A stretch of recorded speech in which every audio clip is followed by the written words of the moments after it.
If you're an Exodus fan, you are eating good. We recently just got the trailer on the 17th for a gameplay reveal along with an hour-long event including a live Q&A talking about Exodus, the next big sci-fi space RPG looking to be even better than the Mass Effect series. We got brand new information on what we can expect in terms of gameplay and some additional information about the franchise as a whole from the lead developers themselves. And we're going to be breaking it all down here in this video. So if that interests you, make sure to stick around as this is bound to be a long one, so make sure to kick up your feet, grab a snack and a drink, and let's get right into it. First things first, let's start off with a full breakdown of the gameplay trailer itself. Starting off the trailer, we get a look at June and a female companion that I believe we haven't seen in any promotional material yet. In the first shot, we get that said female companion, and in the next shot, we immediately pan over to a male in the ship, and then get immediate confirmation of that character actually being June Aslin, the main character we will be playing as in Exodus.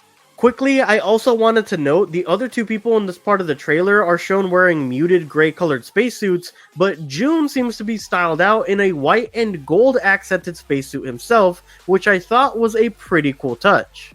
Next on up, we get a quick montage of actions we can expect to perform in game, including grappling onto high ledges and walls with an attached grapple hook from June's kit, performing balance beam platforming moments, assumingly controlled with the usual thumbstick minigame, June using what we can only assume to be Orion's gauntlet to break apart an enemy in stasis that looks like it might be an ability you get from controlling the Live Stone. Then, June is using an explosive crossbow looking weapon that might be from the possible decision of turning a celestial object to either a warfare use or knowledge use for your home world. And then finally, more montage moments of taking down various enemies up to the reveal of the Archetype Entertainment logo. We then get into another look at June using the grappling hook on his left hand, which is actually pretty important to discern because the Orion gauntlet seems to be on his right hand, meaning even the gauntlet isn't a do-it-all tool, it seems. The next shot is who we can assume to be June and two of his companions standing around a giant orb. For me, it only makes sense that we think of this as another piece of celestial technology. So far in both the secret level episode and in the reveal trailer of the game, remnant celestial technology is usually depicted in the form of a sphere, and with all this crazy stuff going around this big sphere, I don't see why this would be any different. We then get a quick shot of a place or store called Hydros with June walking in, and then the next shot is the introduction of a companion that was already revealed named Elise Chirot, the mech user, who apparently is partnered up with June for one reason or another, and with Elise being cautious on not knowing him from an in-person encounter yet, actually draws a gun on June as they say this dialogue in the trailer. Loaded weapon is a hell of a way to greet your new partner. So you're June. Next, we get a shot of who we can only assume to be Tom Vargas, having the same major scar as we see him have in the reveal trailer. But this time, he looks a lot older with more gray hairs, leading me to believe this is years after the reveal trailer itself, or at least after June goes on an exodus and leaves Tom behind on Lydon or wherever else, and then he now ages as the main story progresses. Also, really quickly, I wanted to note Tom in this trailer does have the major scar Tom has in the reveal trailer across his forehead, but he is missing the ones towards the top right of his head and his cheek as seen in the reveal trailer during the battle with the Celestials and the Ghosts. So maybe those cuts weren't as deep and they managed to heal, but the one across his forehead was deeper and didn't heal properly for one reason or another. We then get a shot of June and his chosen companions rappelling down a structure, which is another use for the grappling hook. And then Tom has a very weird voice line while it pans back to him saying this. Let's make each other rich. Meaning for some reason, their priority, at least for Tom, seems to be more about the riches at this point instead of the technology or to improve their home world in any way. After that, we get a quick look at June on a planet's surface with both Elise on the right in her mech, and on the left who I believe to be the unnamed woman from the very beginning of the trailer, who's in a spacesuit that has some sort of abnormally shaped backpack or some sort of collector on the back of it. It also does have a circular opening on the top, so I'm wondering if that's where they are planning on storing the celestial technology that they are likely to find, since so far as we stated earlier, it always ends up being in a spherical shape. Next, we get another heist feeling scene along with the rappelling down from earlier, with them blowing open a wall with a cool laser device that opens up a hole for them to keep progressing through. I'm wondering if this device is actually going to be something the player can use, or if it's just going to be a set piece for that portion of the plot to progress on whatever mission they are on at the moment. We then get to this scene, which in my opinion is the biggest moment in the entire trailer, where June says, "I got away with celestial tech." And the tech in question on screen looks purple. I believe that this purple celestial tech is the live stone that's mentioned throughout the interview portion of the 1-hour event they did with Carnage.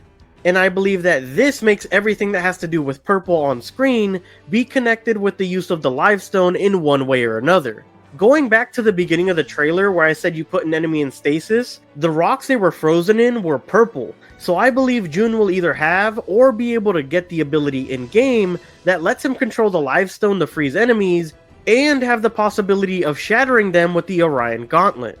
In the next couple of frames, we then see the Celestial Tech, as June put it, going into or onto the Orion Gauntlet, meaning this could even be the exact moment you maybe get the ability to use the Live Stone to entrap your enemies right here. We haven't heard yet if there's going to be some sort of skill tree or ability points, so this is working under the assumption new abilities get checkpointed at certain moments in the game. Next, we get our first shot of one of the seemingly bosses in the game, this one being a giant bear in armor. And it even has some sort of spikes on its back that, for me, made it look like he had a mohawk or something at first. We know, of course, that this isn't any regular bear though, of course, but more than likely an awakened. Awakened are animals that are genetically engineered animals made for various reasons, usually to assist in the betterment of the human race. Bears in particular were used as medics essentially with their tough and hardy nature, providing them great ways to survive in harsh environments, to provide medical supplies and care to people in remote and hostile situations. But as CC Orlev puts it in their dedicated archive trailer, they are now mostly used for hired muscle in the Exodus universe. And with the people around the bear, it looks like this moment and fight will be a prime example of this taking place. During the boss fight, we see some gameplay of June shooting the explosive crossbow-looking weapon at the Awakened, and even hitting it with a melee ability while it's down. As June's Orion Gauntlet seems to transform into the shape that looks like a ghost weapon as he swings it at the bear. We then see some puzzle boss looking mechanics as June grapples up to high ground by getting up on a tall cylinder, and as the awakened bear claws it to try and get you down, June then jumps down and gets a great melee hit in. We then get a brief scene of Tom saying he sees a lot of potential in the new partnership, as Elise, Tom, and June plan whatever mission they're about to go on at a bar. Then we get a really cool tidbit from a mission where June is leaving a ship of some sort through a hangar door and is in space, while a companion on your scouting ship lights your way as you blast through ghosts in outer space. After that, we get our first exposure to the stealth mechanics the game will have. A companion of June was able to go full stealth and invisible and get to a faraway enemy, while June stealthily crouches up to another enemy as they proceed to take down the two enemies on screen at the same time.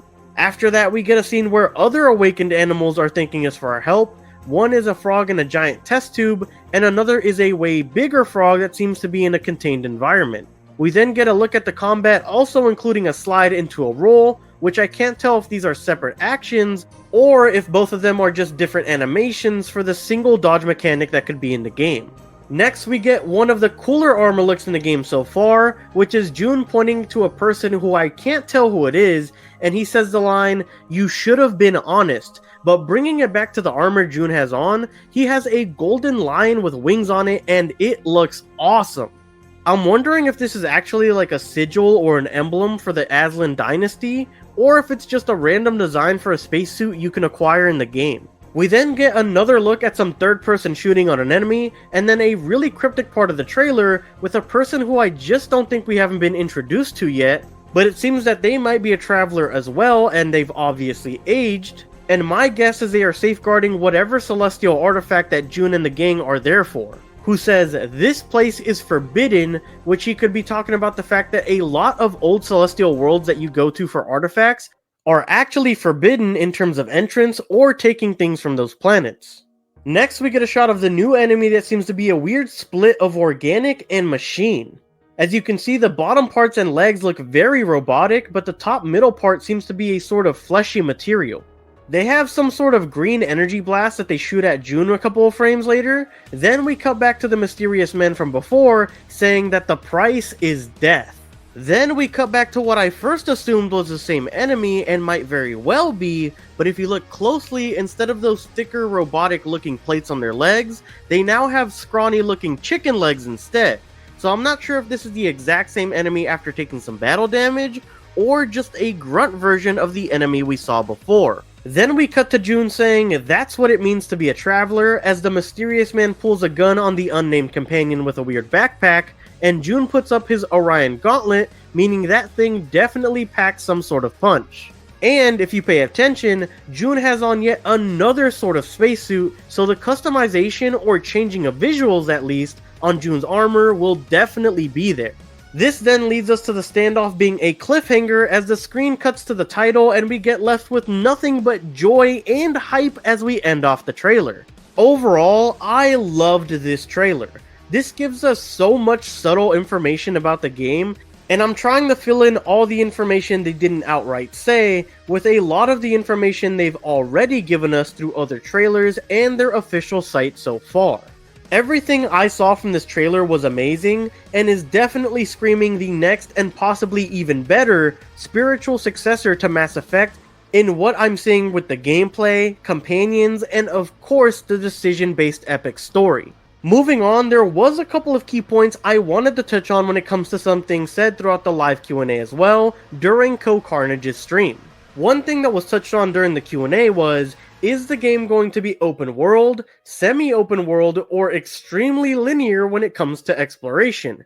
In which James Olin had this to say. We're kind of doing what we know best, which is while you do go on missions, and those missions have lots of optional areas that you'll be able to explore, you can decide how you want to explore the missions, like which ones you want to go on first, and how you're going to explore them. And then there might be things that you do on your home world that unlock stuff on missions that you wouldn't normally be able to do. And by the way, all of this was made crazy hard because of time dilation. So we had to figure that one out early on, so that our budget wasn't like $1 billion. Yeah, because if you do something in a different order and then time dilation happens, that should affect the plot. Say, a Star Wars Knights of the Old Republic, or a Mass Effect, or a Dragon Age Origins. This to me, and from what he literally name dropped, makes me think that they will be going with a more Knights of the Old Republic approach, where very early on you need to visit planets 1, 2, 3, and 4, but you can choose to do them in any order. And for the most part, stuff won't be too different no matter what order you choose to do it in, but in this game, that more than likely wouldn't be the case, since you can have technological advancements that let you do something different in the area, just like he mentioned, that you might not have been able to do if you visited that location first. And it might even be different if time dilation affects your companions, like if they age, they could be at different points in their lives if you take them on missions years down the line, making them older and possibly having different interactions or scenes compared to if you did this earlier in their lives. Now, going back to an earlier point I had in our trailer breakdown, I mentioned there was no confirmed skill tree or point allocation to different abilities. Well, they might have seemingly accidentally revealed something about that in this clip here. How is our character going to be progressing? Are we going to be like really specializing June to do something, or is it going to be more of like kind of just complementary to what we're doing already? How are you guys approaching that? But if you look at the choices in terms of the player's going to make in terms of their personal progression, it takes the form of a couple different things. There's progression for your companions. There's progression for you, where you can make choices in terms of your skill set and the abilities that you have.